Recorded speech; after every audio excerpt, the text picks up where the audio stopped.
We are a blended family. We are a blended family. We are a blended family. We are a blended family. We are a blended family. We are a blended family. We are a blended family. We're a blended family. We are a blended family. We are a blended family. We are a blended family. And we are a blended family. Blended Families, week 3 of 12. Do some of the office stuff before we get started here. This is Blended Families Ministry. We're going live on Facebook. We're working with ChristianLivingRadio.com. All of our classes can be found out there, at least the audio parts. And you can also get some of the resources from our website at blendedfamiliesministry.org. And you can always subscribe, email, and we can once in a while we'll send something out to those. Okay, this is one of my favorites. Out of all 12 of the classes, this is one of my favorites. This is Celebrate Your Differences, or Who's Normal is Normal. Okay. I always start off with Psalm 139:14. I will praise you, for I am fearfully and wonderfully made. It's important for us to realize that. If we can kind of get our head wrapped around the fact that we are fearfully and wonderfully made, then and we understand spiritual warfare and all these kind of things, and we understand that the enemy of our soul is going to try to tell us we're not wonderfully made. Okay? And he's going to tell us all the things that, are wrong with us, and that we're no good, and all those kind of things. God says we are fearfully and wonderfully made. Okay? We are all unique. Everyone is different. We are all created by God in His image, even the lost. Sometimes it's hard for those of us that are Christians to have a whole lot of compassion on the ones that aren't. Right? Because they're sinners. Nasty sinners. But even the lost were created by God. They just don't know it. Okay. Now, before I get into some of this other stuff, there were a couple of things I thought about as I was putting this on the board. Not every marriage creates a covenant with God. Obviously, lost people get married too, right? Now, what happens a lot of times, okay, so 2 lost people get married. God was never consulted. He was never considered. He really wasn't even a part of whatever they did. They just got married because that's what people do. Now, when that happens, it could be the wrong person. It could be the wrong time. It could be the wrong reason. Probably is. But a lot of times what happens is somebody gets saved down the road. All right? So even the lost that got married, that marriage can be redeemed. Okay? So just because you were lost when you got married is not an excuse to get divorced. Oh, I got the wrong one. Let me get rid of you and I'll go find somebody else. That's not how that works. That's a Vegas trip, right? When you accidentally get married and then right. Home and you're like, yeah, and that oops. Yeah, ring on my finger. Yeah. Yeah, that happens all the time. And then it's like, uh-oh, what'd I do? Right? Well, God can fix anything. Nothing is impossible for God. Even a lost couple that got married can turn their lives over to Christ, and God can redeem that relationship and for His glory. Right? Okay. So we're all unique. Now, the real good part of this is understanding what your normal is. At least what I call your normal. It's your life history.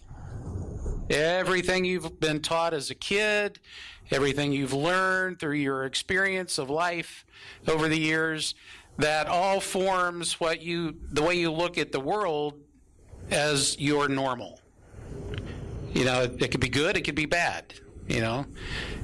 Mine was pretty good. Carol's not so much. A lot of arguing and ugly stuff going on.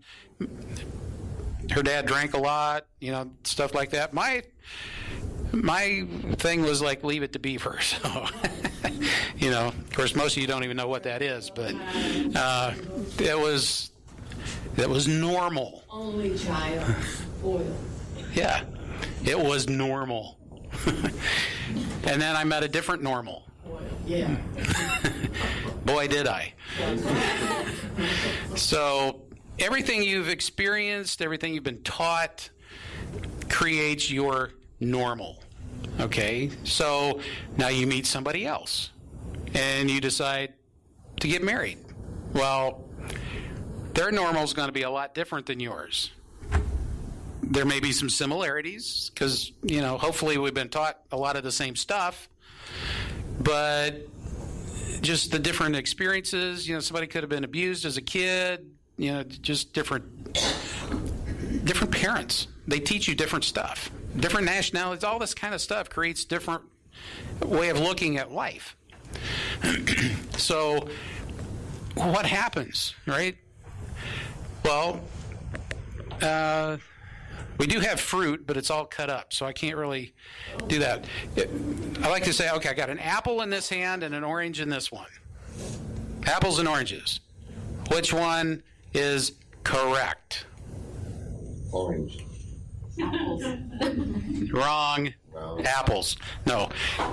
They're both fruit. They're both good. They're just different, right? So it's the wrong question. It's which one do you prefer? That was a trick question. Yes. It was a trick question. It's not about right versus wrong. God has created us all in His image, and His image is not right or wrong. They're all just different, right? God is not a respecter of persons, so to Him, we're all the same. It doesn't matter what color we are, where we came from, anything. We're all just His kids.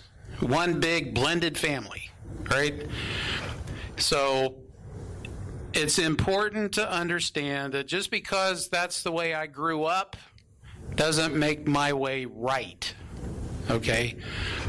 My way is what I learned, but ultimately it's your normal and my normal, but now as we come together in a marriage, we have to form a new normal, our normal, which as Christians, it should be a Christ-like normal. Okay, that's the goal. But it's not easy because we all have those belief structures, that's our normal. That's what we believe to be correct.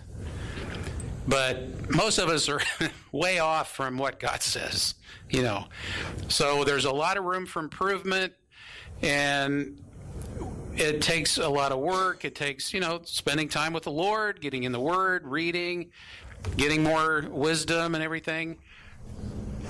But it's so many times it's like, well, if I come across a person or even a thought that is different than what I think, my first reaction is that, well, that's wrong because it's not what I think. It's not how I feel about that. So it's wrong, right? It's just different. Okay? Different is not about right and wrong, because now we're talking about a pride issue. My way is right, therefore, you're wrong if it's different. That's a pride thing. Actually, it's an opportunity to exercise grace and mercy and learn something, right? If you're in the right frame of mind, you're going to spend a little time with whoever this person is that's different and find out why they're different. It might be good. right? It might be even better than what you're doing. But if it's just wrong, then you're never going to know. Okay?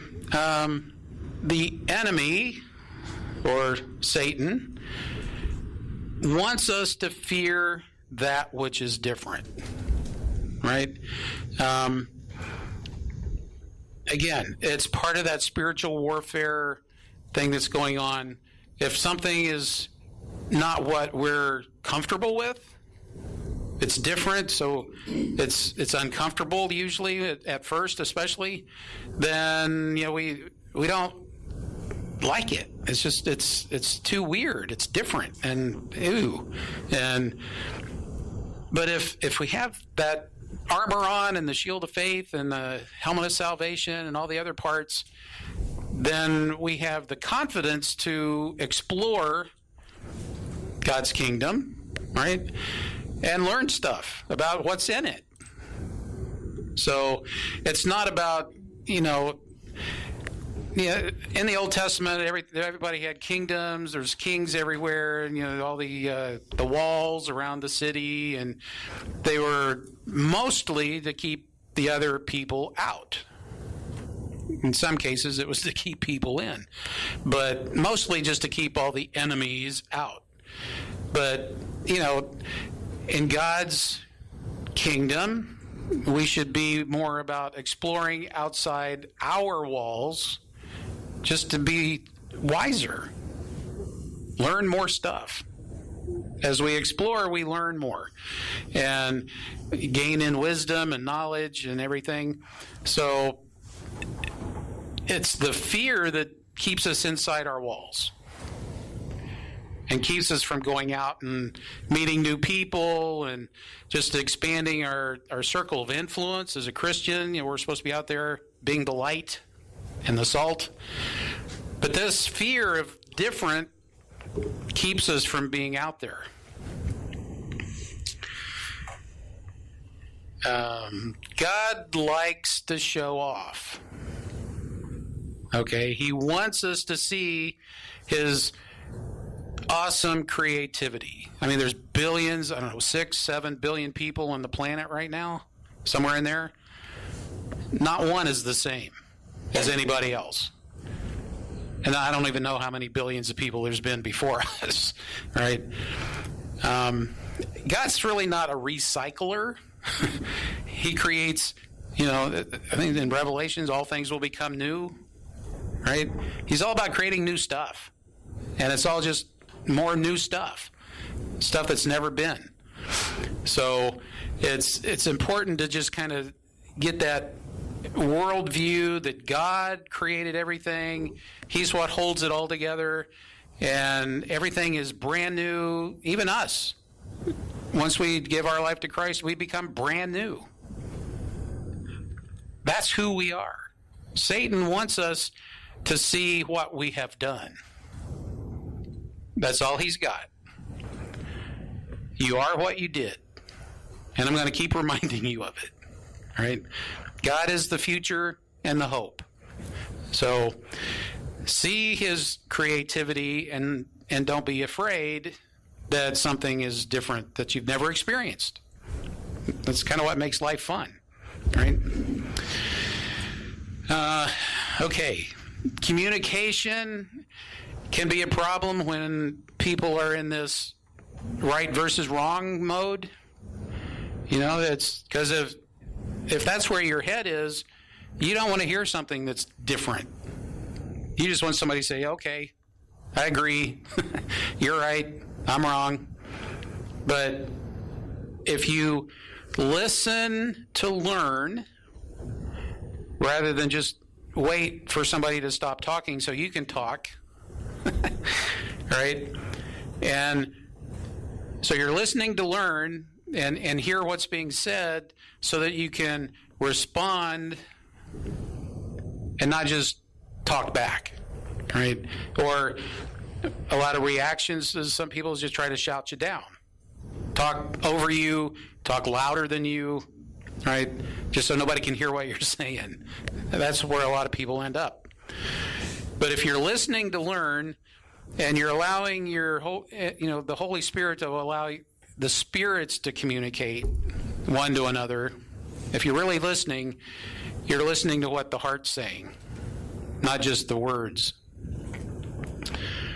And when you've listened to really hear what's being said, then you, through the Holy Spirit again, you can respond in grace and mercy and not just fly off the handle in anger or whatever.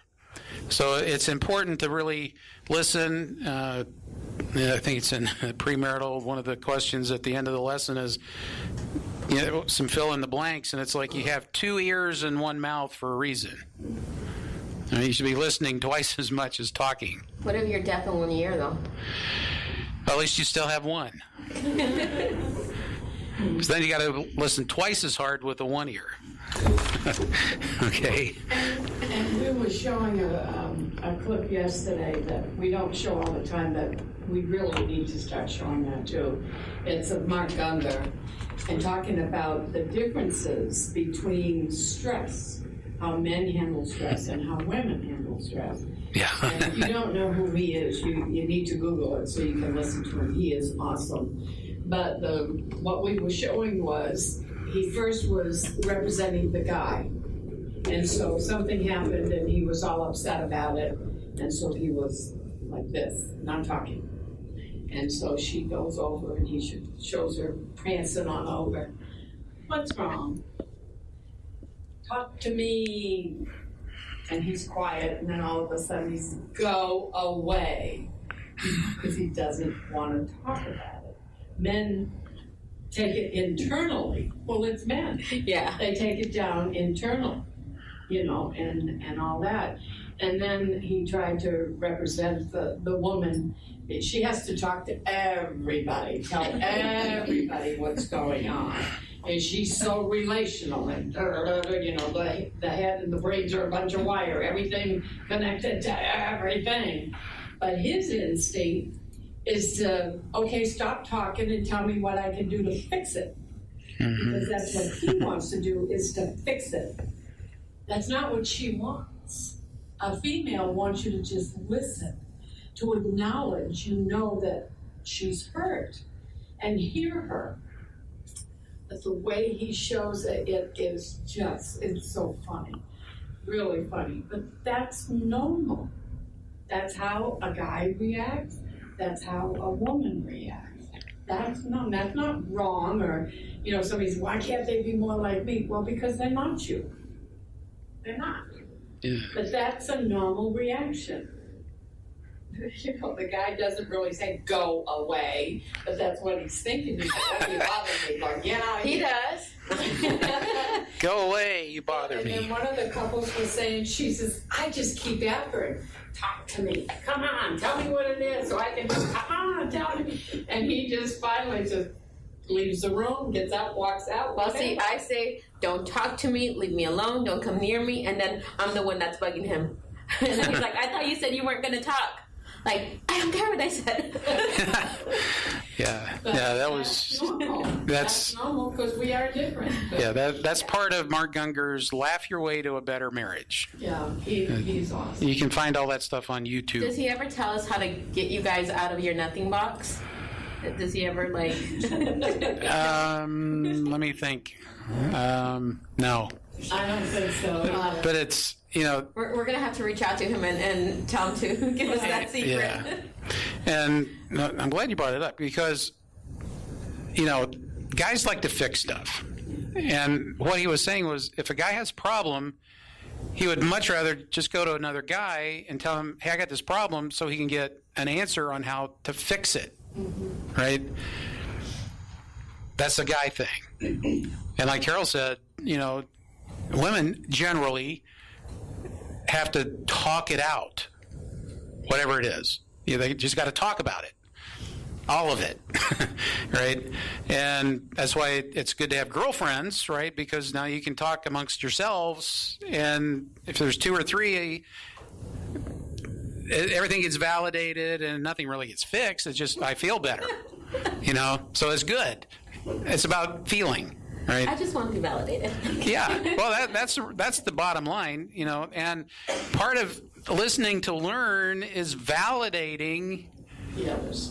getting the feelings, the emotions. Guys, that's not what we usually do. It's not our nature to do that, so it's difficult usually. It's something we have to learn and practice to take the time. And that was one of those hard things for me to learn, and it was early on in my counseling, was you just need to hear it. You don't need to fix it, right? And just being there to hear it goes a long way. And usually there's really nothing to fix. You fixed it by hearing it. By listening, showing that you care enough to really hear what you say. Yeah. So listening is the biggest part of communicating, not talking. Okay. On communication, I got the conflict resolution diagram. We were talking about that yesterday in the premarital. I don't think the diagram is in the Blended Families book, but we kind of talk about it. I think once in a while I put it on the board. But it's a typical graph. You got positive up here, negative down here, positive over here, negative over here. And the vertical, we are plus on the relationship versus negative. And this way, it's all about resolving the conflict.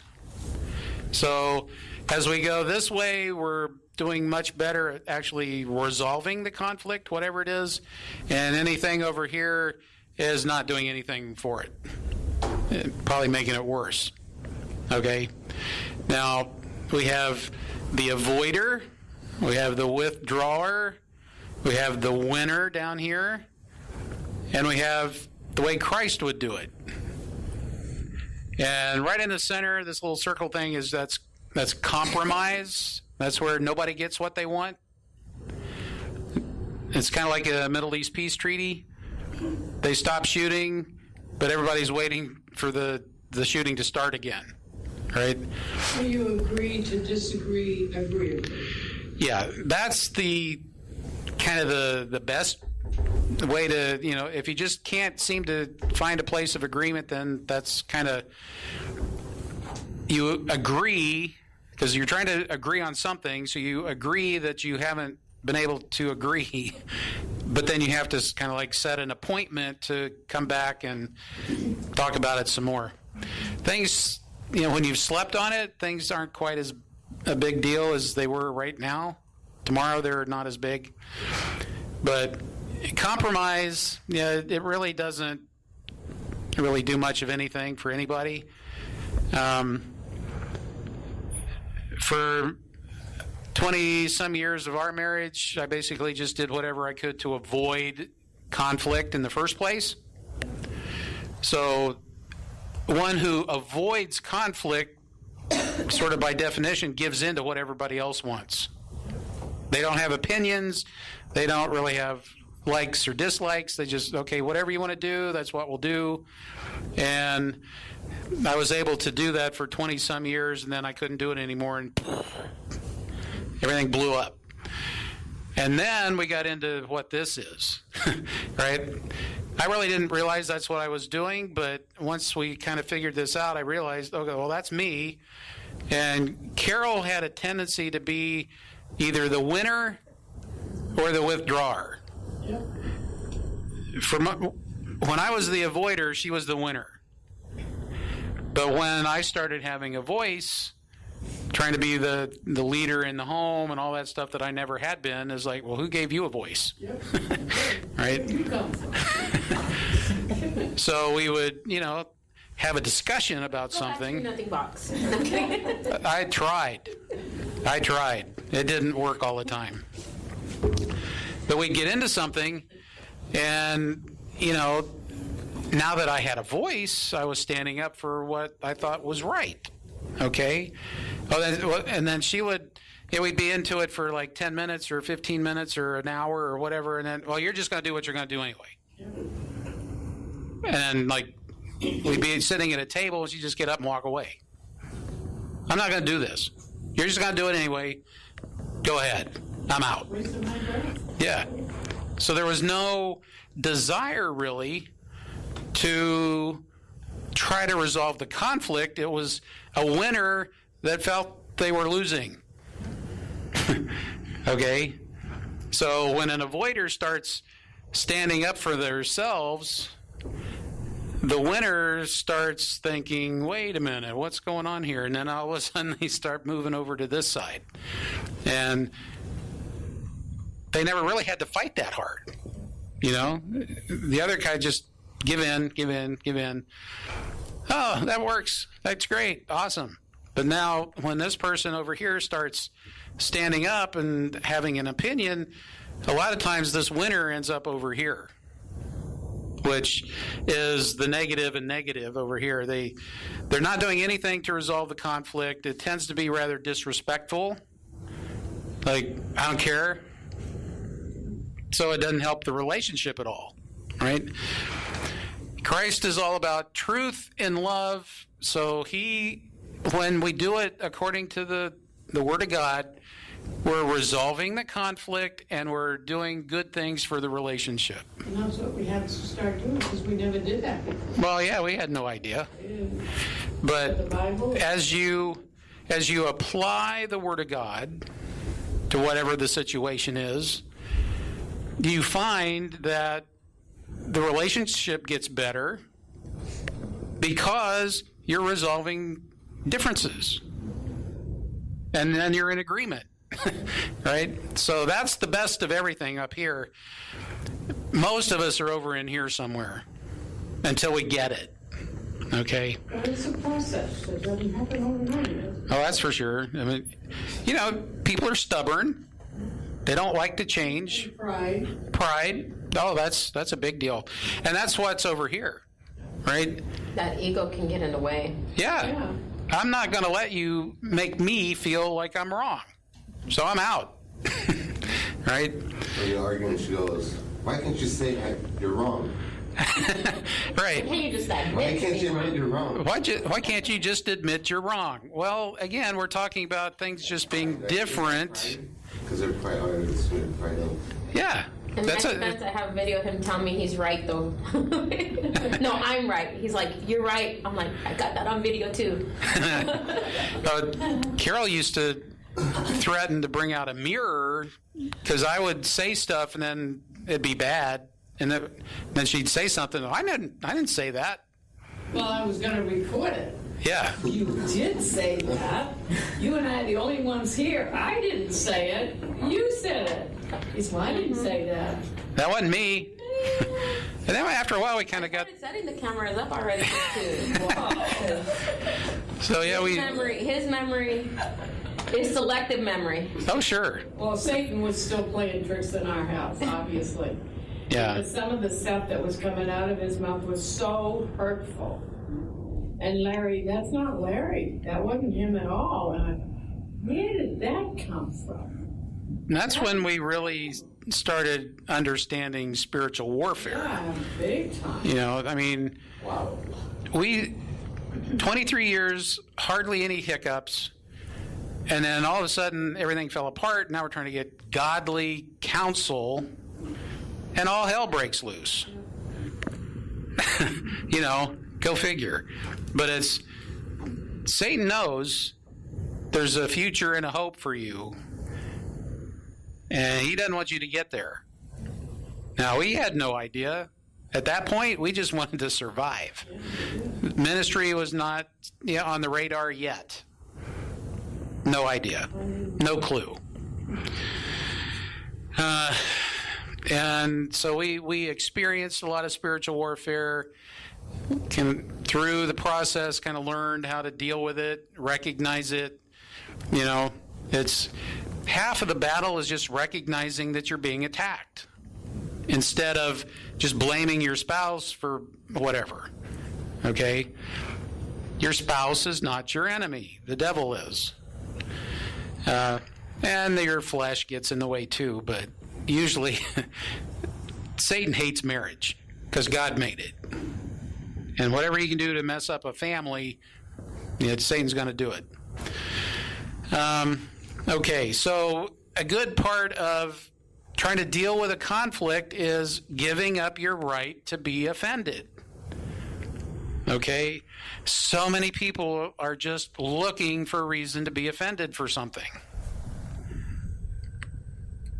Even in the church. Yeah, it's not just the lost people. It's Christians sometimes. They just don't get that, You're just looking for something to fight about. I'm like, no, I'm not. And I stop. Yes, you are. Like, no, I'm not. Yes, you are. Maybe. I think I may be. Hold on, let me step back.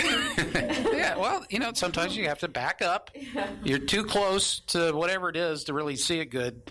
You need to back up. Well, I tried doing that rescheduling thing where you say, let's talk about the next day. Yeah. So I told them, let's talk about it the next day. Like, no. They woke up at 12 o'clock at night. It's the next day.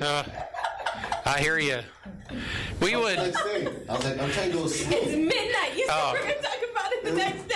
So, yeah. So that means you gotta let her know it's 12:01. Okay, it's the next day. But one of those things that they taught us was. You said the next day, not 24 hours later. Okay. Right. I mean, at least you have to be very specific. Oh, okay. So next time it'll be like 10 a.m. See, that's part of communicating, right? You have to be. You have to be specific about stuff, right? Too much communication between spouses is assumption. I'm going to, will you take the trash out? Yeah. And 3 hours later, yeah, I'll get to it. The assumption was, will you take it out now? That wasn't said. Okay. So, the guy's like, yeah, sure, no problem. When I feel like it. Not right now. You didn't say now. So, be very specific. And assumption, it's ASS, you, me. Assumption is not good.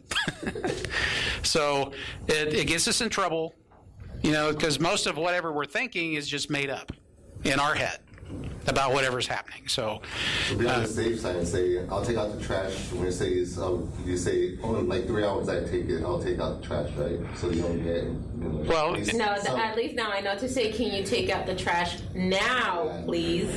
Or not tomorrow, not in 3 hours. At least in the next 10 or 15 minutes, or something. Yeah, and Pastor Leo, the late pastor that did a lot of our training for us, he was in that situation. He was watching like NBA finals or something, and Molly came along and asked him to do something. He said, yeah, sure.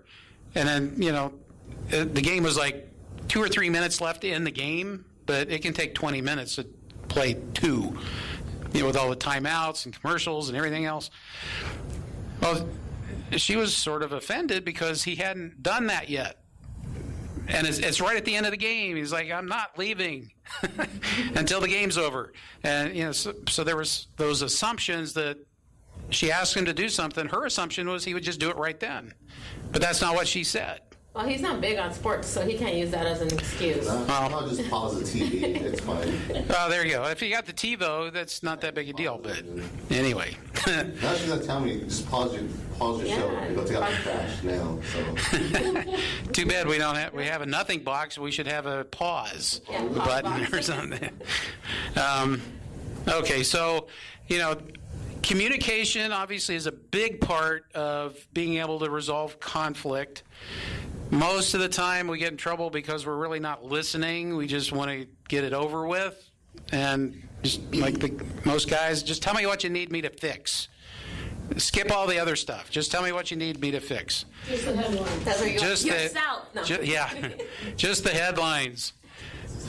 Just the facts, ma'am. Right? Give up your right to be offended. Thank Christ on the cross. Father, forgive them, for they know not what they do. Should be one of the first things you think of when something isn't quite the way you thought it was going to be. Pre-forgiveness. Right? Talked about it in the thing yesterday. There's an attitude that a Christian should have, that they just know that things are going to happen. All right, trials and tribulations are promised. The world is full of sin and things just don't always go right. So there will be opportunities for people to do things that we don't like. And there are certain people, you know ahead of time they're going to do something. Exes, especially. Certain in-laws, outlaws. That's just who they are. They don't like you or whatever. You just have to deal with them. You know they're going to do something or say something. Can we borrow your nothing box and put them in the nothing box? Well, then it's not a nothing box anymore. Yeah. Oh yeah. And that was one of the things, Alfonso, well, it wasn't them, it was Can we create younger, a vanishing box and then throw them in there? It's a trash box. Oh. Or a toilet box. You put the stuff in there and then you flush it. Okay? But, yeah, he was talking about the guy that had the nothing box. And, the wife was like, oh, can I put something in there? She wants to decorate it, right? Curtains, knick-knacky things. Then there's stuff in there then. It doesn't work. Pre-forgiveness is an attitude where you know ahead of time somebody's going to do something, or pretty likely at least.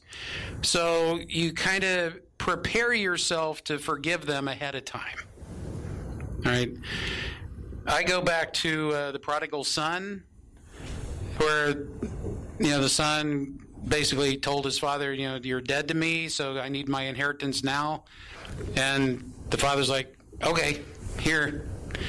Kid goes off, blows it all, ends up in a pigsty, which is not a good place for a Jewish kid, right? And he finally realizes he'd be better off as one of the slaves on his dad's farm than where he's at now. So he kind of came to the end of himself and went home to just be one of the hired help.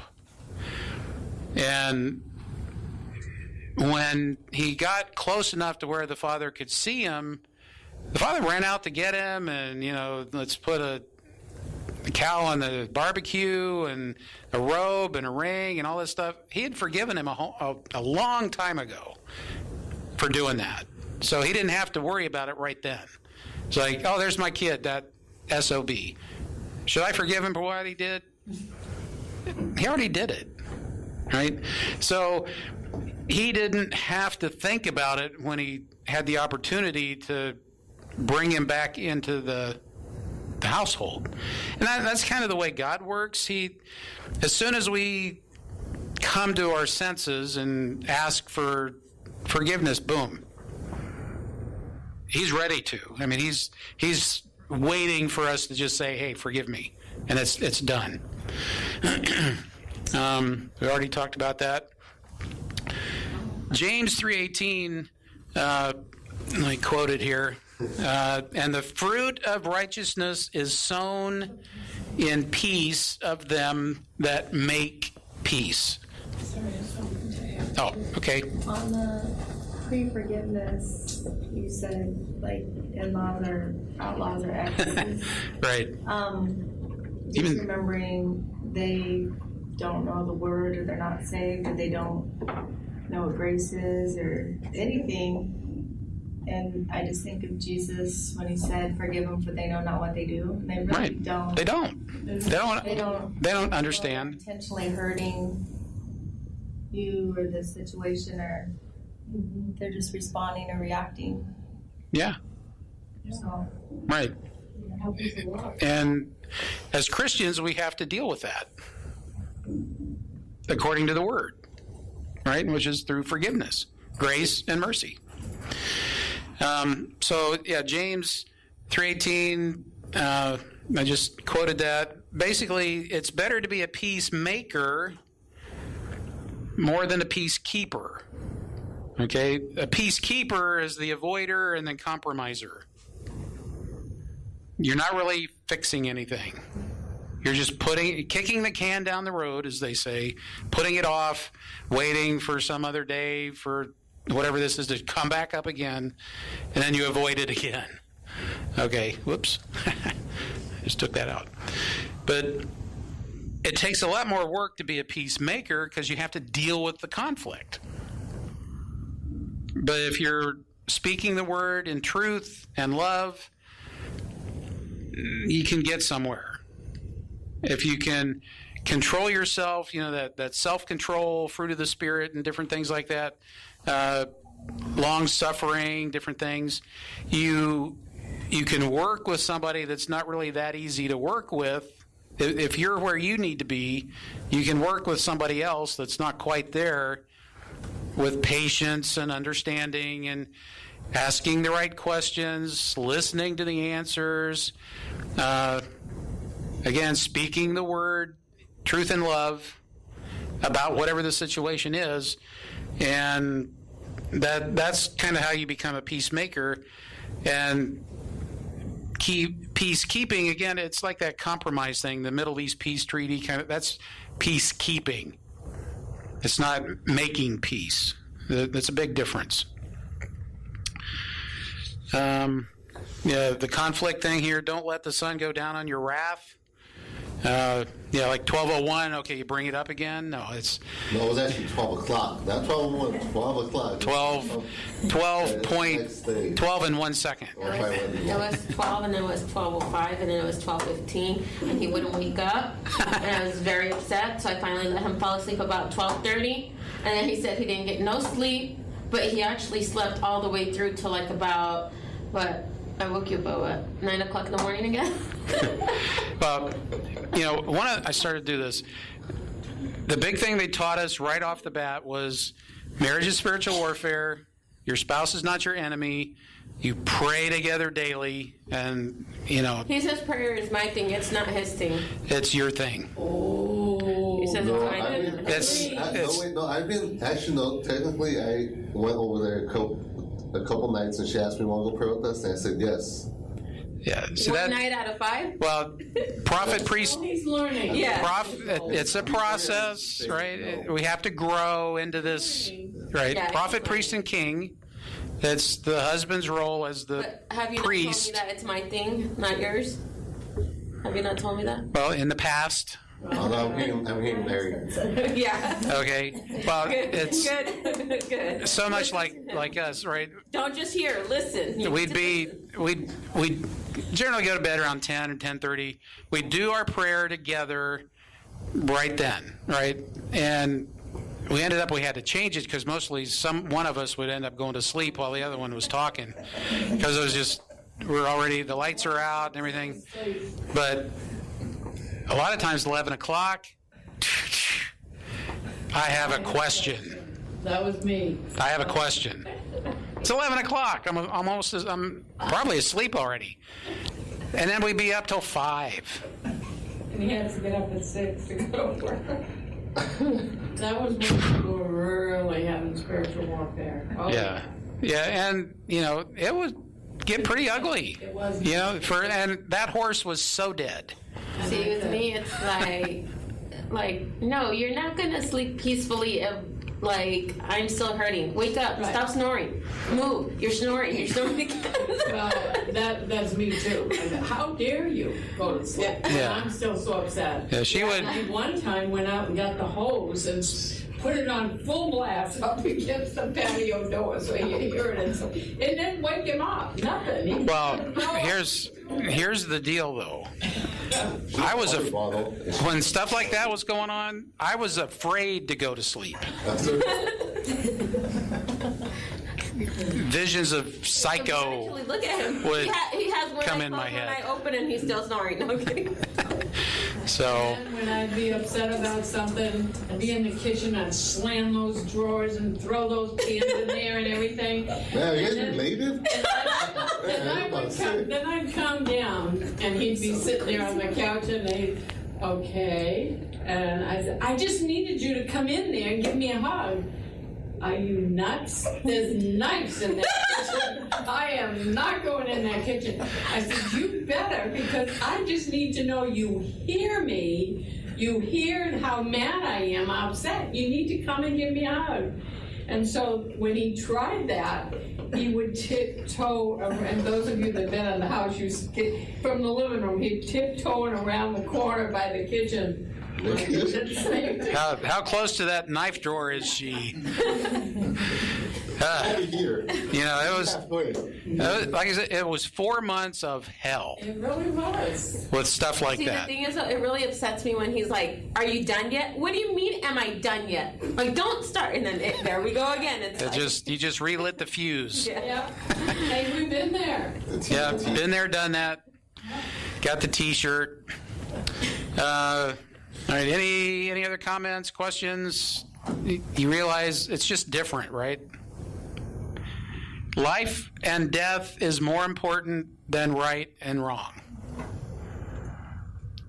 And you want to pretend it's going to get better. You know it's going to get better. If you believe in God, you know He's going to make it better. And there are some days that I just used to pray, I want to get through an hour without crying because I'm so hurt inside.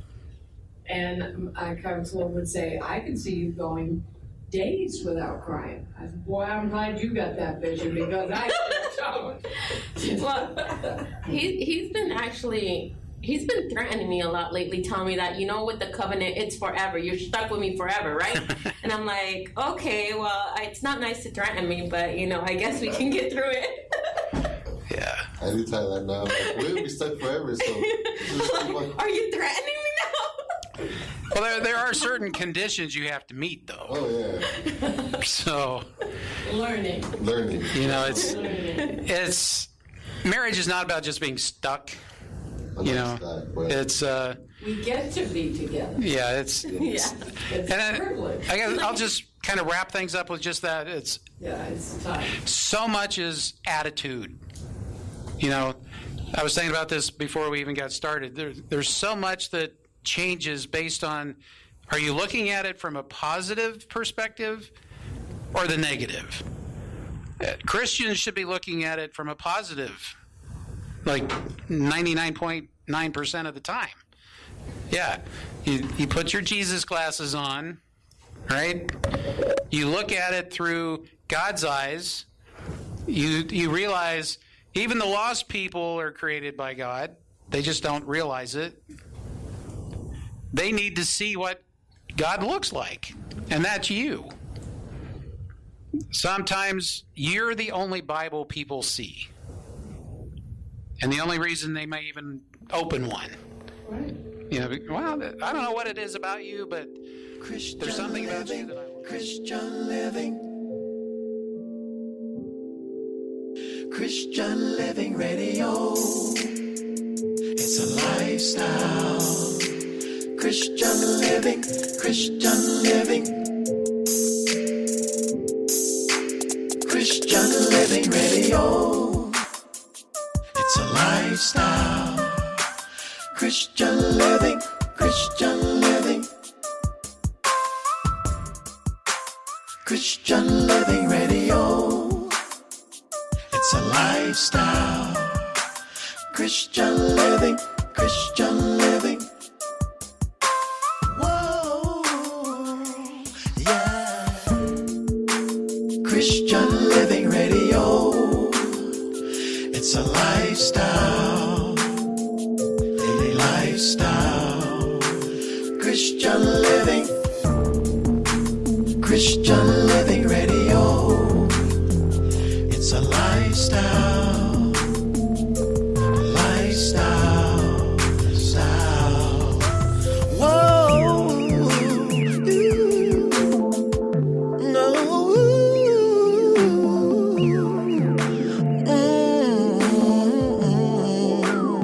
Lifestyle. Christian Living Radio.